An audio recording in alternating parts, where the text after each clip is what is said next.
Guys, this is Venkat. Welcome back to our channel Travel with 26 Letters. In this exclusive video, I am going to teach you how to use some kind of modal helping apps in an easy way. Actually, without touching grammatical points, now I am going to tell you how to use some kind of helping apps like will, shall, can, could, may, might. If you know them how to use properly, I am sure you will be able to speak good English up to 50%. So, no more waiting for. Let's get started. Hence, the first one is will and shall. The will is used to talk about simple futurity. That means something is going to happen future or near future. And also it is used to talk about what the people want to do or willing to do. Example, I will help you. It means I am sure I help you. It is a promise. That means something is going to happen surely. It is certain to happen. At that time we use will with I and we. The same will, if you use along with he, she, they, the something is not going to happen. That means uncertainty. He help you is not sure. It may help you or not. She may help you or not. There is no any guarantee. So, if you say in single liner, if you use along with I, we, will shows certainty. If you use will along with he, she, they, it shows uncertainty. Friends, if you use shall along with I, we, it indicates uncertainty. That means something is not going to happen. It's not sure. It may happen or not. For example, I shall help you.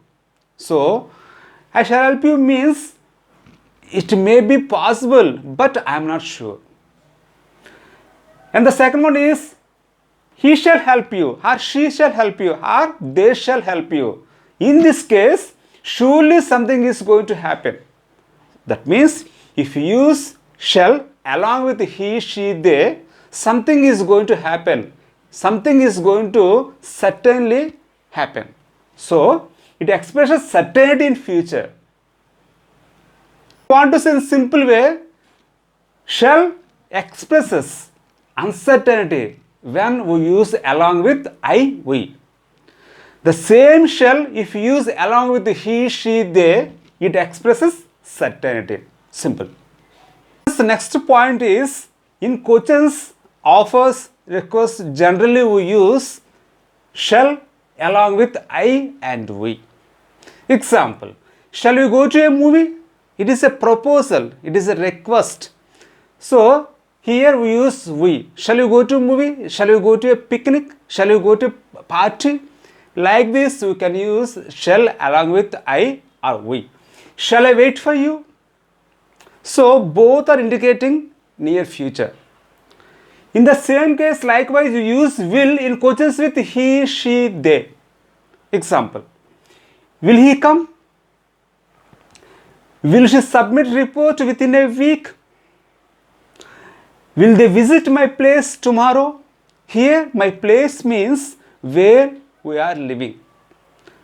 And also, usually, when we use will or shall, it may be starting of the sentence or at the end of the sentence. Generally, we use some kind of words or phrases. They are tomorrow, the next day, the next week, the next month, the next year, in a day, in a week, in a month, in a year.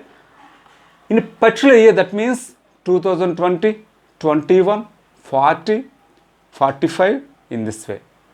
Usually, in native forms, we contracted will and shall. In case of that, we have to pronounce won't. Won't means will not. Shan't means shall not. Example, I will not go there. I won't go there. It is general form. It is contracted form. We will not talk to you. We won't talk to you. Will not means won't. In case of shall, we have to pronounce like that shan't. He shall not come. He shan't come. And she shall not join with us. She shan't join with us. The next thing is questions. Usually in questions, we have to put will or shall at the starting of the sentence and also put question mark at the end of the sentence. Shall I go there? Shall we go there? Shall we go there? Shall I go there? Or will I go there? Will we go there? Like that we ask questions. In case of negative questions, we put won't, shan't at the starting of the sentence. Won't you come? Or shan't they attend class? Forgot to tell you one thing. After this kind of modal helping us like will, shall, can, may, might, should, we should always use V1. What is the V1? V1 means the bare form, the first form of the verb. For example, take, took, taken. Take is the bare form, a first form. Go, went, gone. Go is the first form. Like this, whenever we use this kind of helping verbs, we should always keep V1 after them. Next one is can. Can is used to talk about possibility or ability. It may be in future or present. Example, he can speak English. That means he has the ability, capacity to speak English. Next one, I can join with you. That means there is a possibility to join with you in a few minutes. Here can shows possibility. How can you use can in requests like this? Can you come with me? That means I am requesting you to join with or to come with me. And also, can you make a cup of tea please? That means I would like to want to have a cup of tea. Please, can you make it? And next one, asking permissions. Generally, at the time of working or in offices, we use some kind of words for asking permissions, in which can is the one. Example, can I leave now, sir? Can I leave now, ma'am? In this way, we can use can. And next one, can I talk to you for a while? Can I talk to you for a minute? I am asking you, I am requesting you to talk to you for a while, for a minute, for a sec. And next one is negatives. Usually in negatives, we use contracted forms like can't. Can't means cannot. Example, I can't drive a car. That means I don't have the ability to drive a car. She can't type letters. I don't know why, but she can't right now. That means she doesn't have the ability to type letters. And in negative questions, generally we keep can't at the starting of the sentence. Like this, can't I go there? Can't she come now? Next one is could. Could is used to talk about past ability and possibility, whereas can expresses present possibility and ability. Let me see some kind of sentences. My grandfather could swim fast when he was young. At the time of his young age, he could swim fast. That means he was able to swim fast at the time of his young age. But it's not clear. Now he is able to swim fast. I could play guitar at the university. At the university means when I was studying in university, I could play the guitar. That means I have such kind of skill at that point of time. The next one, for requests in polite way. Actually, can and could both can be used to asking requests in polite way, but the could is more formal than can. Could you tell me where the post office? Here I am asking a unknown person. I have not known him earlier. So he is a stranger. At that time, it is better to use could rather than can. Could you spare 2 minutes for me? That means I am requesting you to, I wanted to talk to you. So that's why, please, would you spare some time for me? And next one is negatives. Usually in negatives, not is followed by could. I couldn't, that means could not. The contract form of could not is couldn't. I couldn't walk fast when I was in Delhi. Due to some reasons, maybe fog or uneasiness, I was in Delhi. I couldn't walk fast. Next one is, couldn't I drive a car in the past? It is a negative question. In the past, couldn't I drive a car? That means, didn't I have such kind of ability? Drive a car in the past. Hence, would is the past form of will. Will is the present form, whereas would is the past form. The first use of would is when we are talking about the past. At the time, generally we use would in place of will. Example, I thought it would rain, so I brought an umbrella. Here in this lengthy sentence, we can find three small sentences. I thought it would rain, I brought umbrella. So I combined these three small sentences into a lengthy one. In the past, I thought it would rain, so I brought umbrella. But it's not clear now it is raining or not. In the past, I thought so. Okay. She told me that she would buy a car. Yesterday or the day before yesterday, in the past, she told me that she would buy a car, but it's not clear she had bought a car or not. Okay. The next use of is polite requests and questions. You can use would. In this case, would is more polite than will. Okay. Would you switch on the fan, please? You know, at the time of talking to strangers, asking something to strangers, unknown persons, or some persons who are in the higher rank at that time, generally we use would, not will. Here, I am asking a stranger. It may be in the train or bus or anything, one kind of mode of transport. At that time, I ask him, would you switch on the fan, please?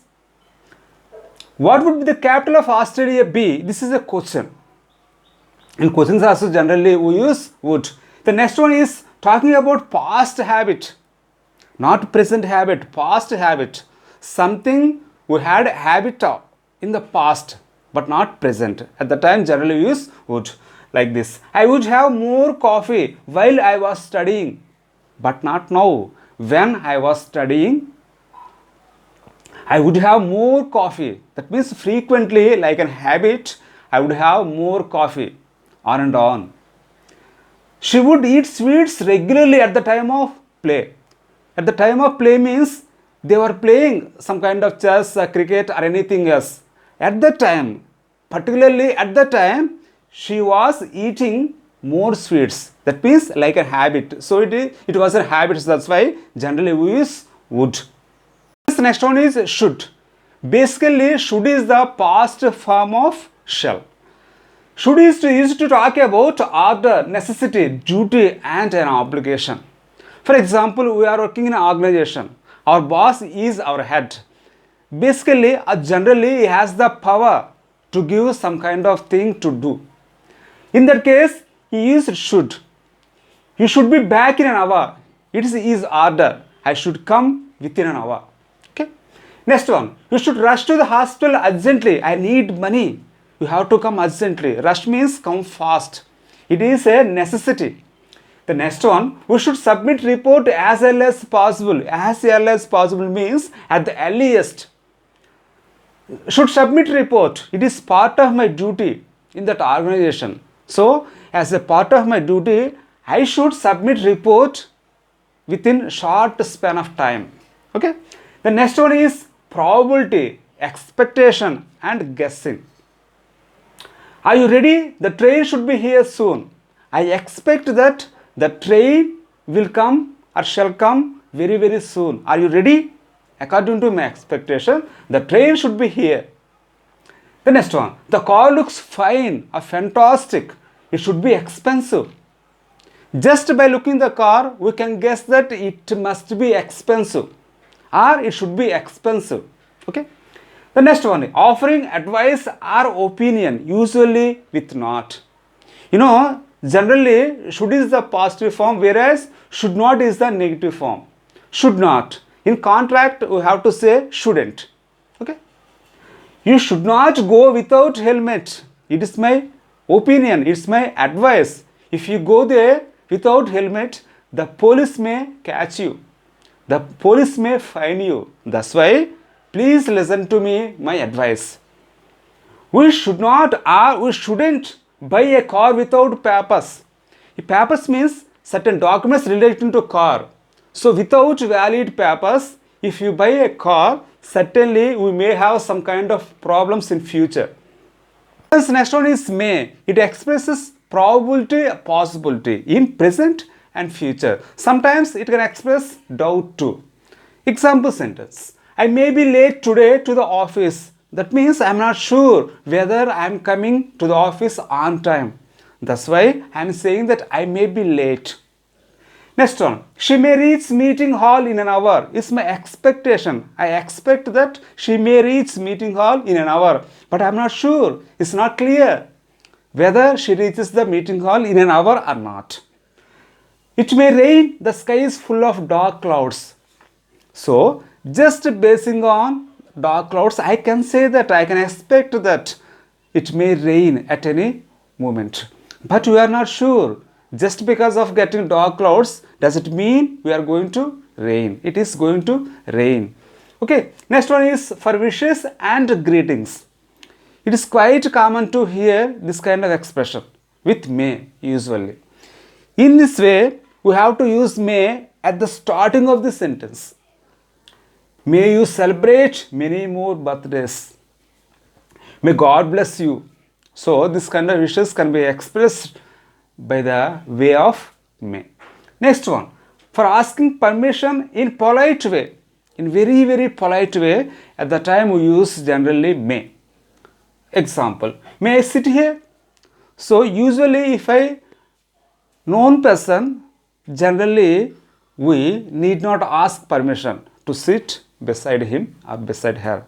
So, he is an unknown person, a stranger. He may be official. He may be higher up. At that time, generally, in polite way for asking permission, we use may. May I know your name, please? So, if you add please, kindly, such kind of words, it may be starting or ending of the sentence. It adds more politeness. May I come in, sir? May I come in, madam? Generally, we can hear this kind of expressions in the offices. Low category workers or employees are asking some kind of permission, their bosses, their higher ups, by using may. Next one is might. Might expresses more uncertainty, doubtfulness than may in present and future. Let me explain by differentiate might and may in simple sentences. It may rain. That means it is doubtful. The action is not going to happen up to 50%. It might rain. That means it is highly doubtful than may. That means the action is not going to happen up to 70%. Only limited chances are there for happening such kind of action if you use might. Next one. I think he may help me. Right now, I think he may help me. That means his helping may happen at present and future. Okay? Next one. I thought he might help me. I thought he might help me means I thought in the past he might help me. That is also in the past. But he didn't. So, these three actions happened in the past. I thought in the past that he might help me, but he didn't. The next one. To give advices, suggestions. When we want to give some kind of suggestions, advices in polite way, at the time it had better to use might. Example, you might try for civis once. That means you are intelligent. In my point of view, you can win. You can pass civis examination easy way. That's why I am giving a piece of advice to you to try for civis once.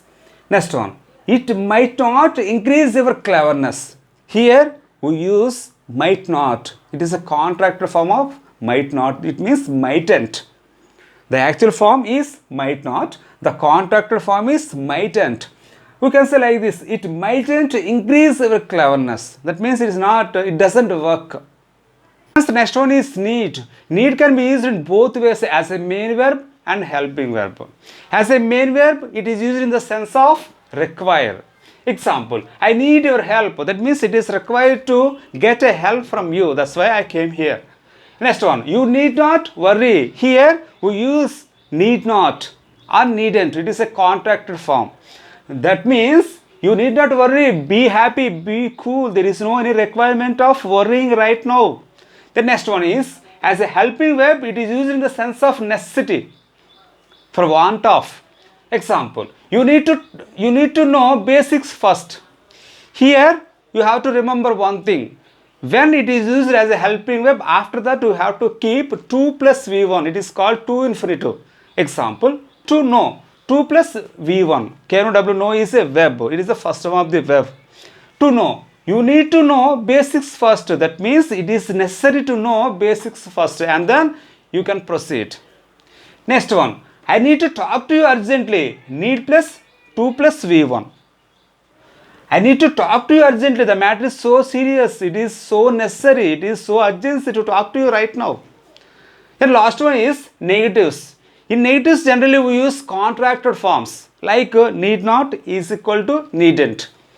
You needn't apply for visa right now. That means there is no necessity. There is no immediate necessity for applying visa right now. That's why you need not worry. You need not hurry. Okay.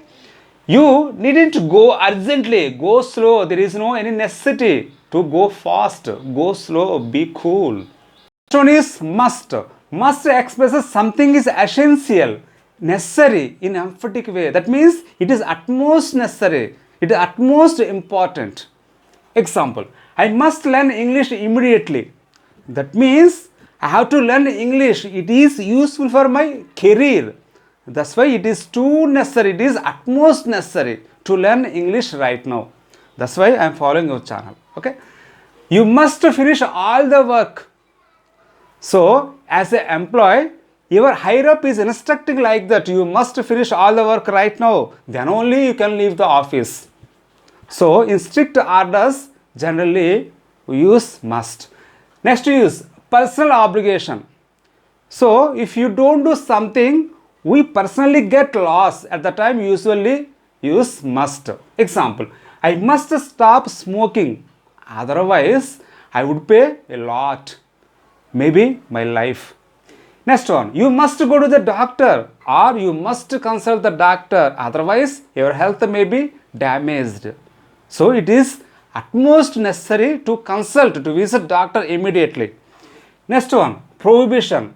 Generally in negatives, must expresses prohibition. Prohibition means to do something or not to do something.